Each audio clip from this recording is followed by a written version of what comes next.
when to start within the next 5 to 10 seconds. Right, it seems that we are ready to go. Ladies and gents, good evening from Brisbane then. It's Australian time for our team announcement press conference with the Springbok head coach, Jacques Nienaber, who will now announce the team to play against Australia at the Suncorp Stadium on Saturday. Thank you, Jacques. Thanks, Ray. Good evening or morning, whatever it is in South Africa. Good evening for the people here in Australia. Yes, the Springbok team for the second test against Australia at Suncorp there's only 3 changes. The first one is Trevor Nyakane will start at loosehead. And then obviously with him coming in, Stephen Kitsoff moves down to the bench. And then the last change is Marvin Ori is in at 5 lock for Lua de Jager, who received the concussion in the test match. So yeah, that's the only change. Other than that, it's the same team that played the first test. Thank you, Jacques. Short and sweet. Right, ladies and gents, if I now can ask you by a show of hands, if you can just indicate if you want to ask Jacques a question. So while you gather your thoughts and process that information. Right, I see Tinus, you up. So firstly, over to you. As a Jacques, just want to know, what do you lose by Lewitt's absence, and what do you gain by Marvin's inclusion? Obviously, the thing is, Lewitt's experience, I think, is the first thing that will come to mind in my head. Lewitt has played 50 test matches, and Marvin, I think, has only played a handful, you know. So that is the first, probably the biggest thing, is that we lose experience there. But in saying that, Marvin is an experienced lock. He's got a lot of first class and Super Rugby caps, and he's been in that position. He played with Eben from schoolboy level, or at the same school at Tygerberg, so they know each other well. So probably experience, but more than I mean, that's why Marvin is with us on the tour. We trust him as a player, and looking forward to see what he can bring to the party. Thank you, Jacques. Craig Ray, you're up next.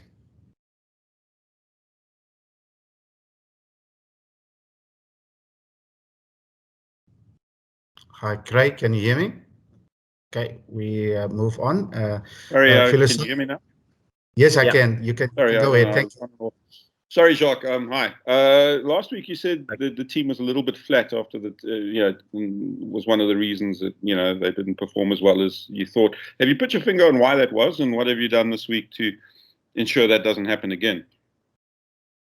I don't know. I won't say flat.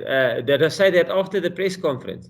I don't know, something along those lines, but maybe I'm projecting a little bit, but I think it was a below par performance or something along those lines, if I recall correct. No. The thing is, I thought our discipline was poor, and not poor in the sense that we conceded more penalties than Australia. We didn't concede more penalties than them, but for our standard.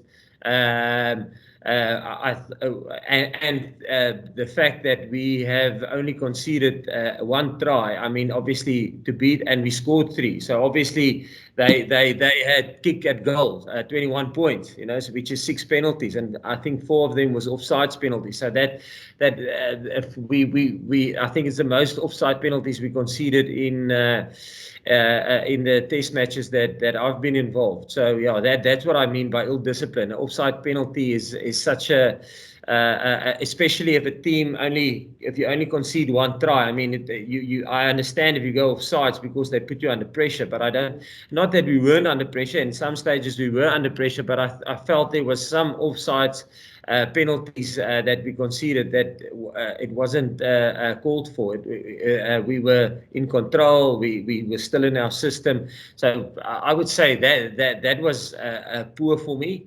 And so that's one big thing that we addressed. I thought in saying that, I thought our first time tackling wasn't as good as what it should have been. And then, that was probably, and the other department, I thought our kicking game wasn't where it should have been.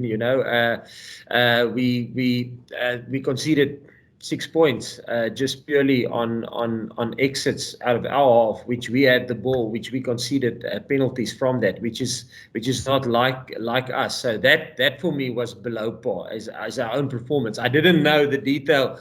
Obviously, after the review, I can say with more detail what was wrong, and obviously we worked on those things to fix that. Yeah, thanks. Thank you, Jock. Right, Hansen, you up next.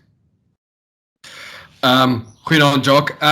Jock, I just wanted to ask, Dion mentioned yesterday, I mean, regardless of what anyone feels about how the scrums went, and how the decisions went, either way during the test, that's done and dusted now. But he talked about the importance of still, maintaining communication with referees and communicating with yourselves to sort of like get an alignment on what picture you guys are seeing and what picture the refs are seeing, that the key lies essentially still, in just finding alignment. Has that process been a bit rushed, this week, given that it's shorter, or do you feel it's been quite productive how you guys have conducted, where you guys might have gone wrong, at the set pieces? Yeah, no, definitely. No, we've got a framework that we work with now, which we probably didn't know. It's the same framework they used in the Six Nations. And obviously us not playing any rugby before the Georgia test match, we weren't 100%. We didn't know what the process was. But yeah, no, we make our clips like we normally would do, and that would go out. Ours went out on Monday. It will be the day after the match, obviously, after our review, and it went through to Joel from World Rugby, and they will review it. They reviewed it, and they came back to us. Yes, and that the purpose of that is to get alignment from our side, and obviously, if discipline was poor. And it's nice to, and everybody makes mistakes. We make mistakes. Referees sometimes get things wrong. You can't get everything right. But let's say a player conceded 3 penalties and then 2, the referee will come back and say, yes, that was maybe a 50-50 call that could have gone the other way, or maybe he wasn't offsides, or he didn't transgress, or we could reward him there at the breakdown. Then obviously that will influence selection. You will look at the play and say, okay, listen, you conceded 3, but they came back and said 2 of those weren't. When they have now all the angles and look at it, probably a play on would have been a better call. So obviously that influence selection, and that's all we want from coaches and from our team's point of view, is to have clarity on the first, or let's say test match on Saturday or Sunday. Monday, do our review. Referees do their review. We align on the Tuesday, so that when we select the team, or we start talking about team selection, that we don't nail a player because we thought because of his discipline was poor. If it comes back from a referee that, listen, we might have a better option there would be play on. A long-winded answer, but it's to get alignment with the referees. And it wasn't rushed this week. It's the same. We want to get it out of the way as quickly as possible, so that when you go into the week, that alignment is already been achieved between us and the officials. Thank you, Jock. Right, Phila Sander. Thanks, Ryan. Hi, Jacques. Hi. Just wanted to find out, how far is Cheslin Kolbe from full fitness? I know he's missed this second test match as well. Thank you. Yeah, he's he ran today quite well next to the side of the field and kicking and stuff like that. He's not a guy that we will rush. Obviously, we will wait. He hasn't done any team training yet. So, and obviously, the moment he's got full range, full strength, happy with his running, and the physios and medical team are happy with his gait while he's running, his strides and all that things that they look at. then obviously we'll introduce him into team trainings, and then it will be a return to play protocol that we normally follow within our team. So currently he's in the return to training. The moment he finishes that, then he can start joining us in team training. Then his return to play protocol will start. And like I say, Cheslin is an experienced guy. Our medical team is an experienced medical team, so we will take guidance from them. But hopefully, and all we can do as coaches is hope that he will be available for next week, and obviously the week after. We wouldn't have kept him if we don't think he will be ready within the next 2 weeks. But again, in saying that, rehab is a funny thing, that you build, and the moment the player, the load is too much, and he gets pain again, then you'll probably step down a level and you start building up from there again. So it's not something that you can say injuries is, listen, he's going to be ready on that day. Projection will tell us that he will be available for selection within the next 2 weeks. But yes, it's up to his recovery. Thank you, Jacques. Adnan Mohammed. All right, thanks, Ray. As a Jacques, just your thoughts on Trevor coming back at Lucid and what he will bring to the Springbok scrum. Yeah, Trevor obviously brings nice experience, and yeah, Trevor he played Lucid for us in that Argentina test match as well. But then he sustained an ankle injury. I think he came off quite early. I think it was 17 or 20 or 23 minutes around about the middle of the first half.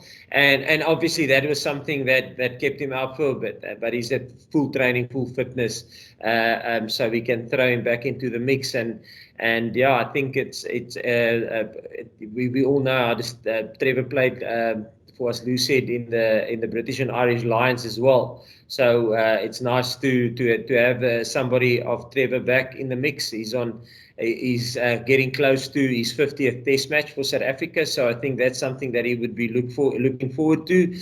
And yeah, so it's nice to have him back. Thank you, Jacques. Justin Ford. Thank you, Ray. Good evening, Coach. Just a quick question. In terms of the turnaround time, notably you guys played on Sunday and obviously it's Saturday this week. Is it still, do you feel enough time to correct, any wrongs from last week in order to really just go one up again this weekend against Australia? Yeah, no, definitely. It's not a 6-day turnaround was the same turnaround. We sometimes when you play on a Sunday and a Saturday again, you get a 6-day turnaround. Normally it's Saturday to Saturday, which is 7 days. And then sometimes you get 8-day and longer turnarounds. In the World Cup, from our Canada Test match up to the quarterfinal, I think we had a 12-day turnaround. And then between the Welsh, the semi-final and the final, we also had a 6-day turnaround. So it's not something that's unfamiliar for us. And yeah, we've got a certain week structure that we put in to a 6-day turnaround. So now we tick all the boxes as per normal. Okay, we move swiftly on to Ashfaq Mohammed. Thanks, Ryan. Hi, Jacques. Your lock situation with Nicholas having to leave and now Luat out, are you a bit concerned? Would Luat still be available for the All Black test? And then also your bench configuration with the 3 loose forwards, you stuck with that with a 6-2 split there, and Shaw and Damien as the only backs. We know what happened last week with the goal kicking. Did you consider maybe bringing in Elton or Morne onto the bench? Yeah, to answer your first question in terms of Luat, Luat sustained a concussion. And normally, if everything goes well in terms from your return to play from concussion, it normally takes 7 days. So obviously, because it's a 6-day turnaround, he will miss it with a day. And I'm sure he will be up for selection again for the All Black Test match. So yeah, it's purely listen, it takes 7 days for a guy. Normally, they must be symptoms free, and then you start doing light training or light exercises. And there's a whole protocol that you go through with the concussions, and it takes 7 days. But now it's a 6-day turnaround, so that's a Luot situation. Yes, we stuck with our 6-2 split. Yeah, continuity. In terms of that, to think, we try and think as unemotional about team selection as possible. Did we secure the last breakdown and where Nick White stole the ball? If we had a better clean out there and maybe a better platform to launch off, it was our ball, and we kicked the ball out and we won the game by 1 point, and we would be smiling here. But we always look at it from an objective viewpoint. If we win by a point, we've got a certain a report that we go through, and sometimes we win games, and out of probably 12 big ticket issues that we look at when we do a review of our game, sometimes we get 4 out of 12, but we had a good 20-point victory, but it doesn't mean we played well. And sometimes we lose a match where we tick 11 out of 12 boxes. The only one we don't tick is that you win the match. So sometimes we play well and lose, and sometimes we play poorly and win. So we try and take as much emotion out of it as possible. And when we looked at it from an unemotional point of view, yes, nobody misses goals because they want to. Nobody knocks a ball on because they want to. Nobody misses a tackle because they want to. And if you look at it unemotionally, you say we could have won that test match and then nobody would have said anything, or it wouldn't have been a debate. Listen, continue, things work. I thought there was issues that we had to fix, and like I said, I thought in the kicking game, and unfortunately both is in my department, both departments is mine, the kicking game and the defense, and I don't think we were on song there. I thought we were off in both those two departments, and that's something that we worked hard on, and we have to fix going into the next game. But yes, I thought our preparation during the week was well in terms of that. Thank you, Jacques. We'll probably take another 2 questions and then we'll move on. We say good evening to Jim Tucker here in Australia. Thanks, Rayan. Jacques, Jim Tucker from rugby.com.au. One thing that seems to be being redefined in rugby is what old age is. You saw great value in Mornay coming back at 37, and he gave you a great value and still is. Quade Cooper back in the frame at 33. What's the balance of age, experience, I guess, in Test rugby? And what surprised you about Quade Cooper's comeback last weekend and adjustments you might make for this week? I'm going to answer the second part first. Is what surprised me? No, nothing. He's a quality rugby player. I always thought he was a quality rugby player. I was coaching the Stormers back in 2011 when he was him and Will was running riot there with Queensland. I still see the same traits that I saw back then in him. Always nice as a defense coach to measure yourself against the quality of somebody like Quade. I think he's a lot, just from purely what I'm seeing. I'm not saying that he was immature in the past, not at all. I see a mature game. I thought he was, he managed the game well, and I think that's why Dave selected him. Because of his experience, his experienced guy, played over 70 test matches, and that almost leads into your first part of the question where you ask, old age, you pay when you get a new test player in. I mean, you can play as well as you want in club rugby. It's not test match rugby, and test match rugby is different, and it's something that you grow into. You make mistakes, you get used to the pace of the game. Only after a couple of test matches you get used to the pressure of it. And Quade, I think he played 70 odd test matches already for South Africa. Obviously he's been through most of it. So yeah, I think in terms of your squad, it's always nice to have experience on one side, but also to get that energy and that how can I say it, that energy and almost mindfulness and playfulness from the youth. So I think it's always nice to have a good balance in terms of that. Thank you, Jacques. Thank you, Jim. Right, we'll finish off the section with Stephen now. How's it, Jacques? Nice to see you. Hi, Stephen. Jacques, I wonder, in talks with the referees, was obstruction at all a talking point? In particular when you chase kicks. Yeah, that's obviously a big issue. It was also, I remember, I don't know if that's a New Zealand thing that slipped in, because the Chiefs in the past also had that issue. So I just wondered whether you have addressed that. Yeah, no, listen, we had addressed. Oh, we always when we addressed stuff with the referees, even when we did it the week leading into the test match, we always try and figure out from a coaching point of view. I think the other coaches do the same, where the contest of this test match would be, and for us, obviously, we thought that would be a big a contest on both sides. Nick White and both their nines are actually good box kickers as well. So we thought from their point of view and from our point of view, it's going to be a big contest. And it was. I think Australia kicked more in this test match or the past test match that they did in the previous 5 test matches they played.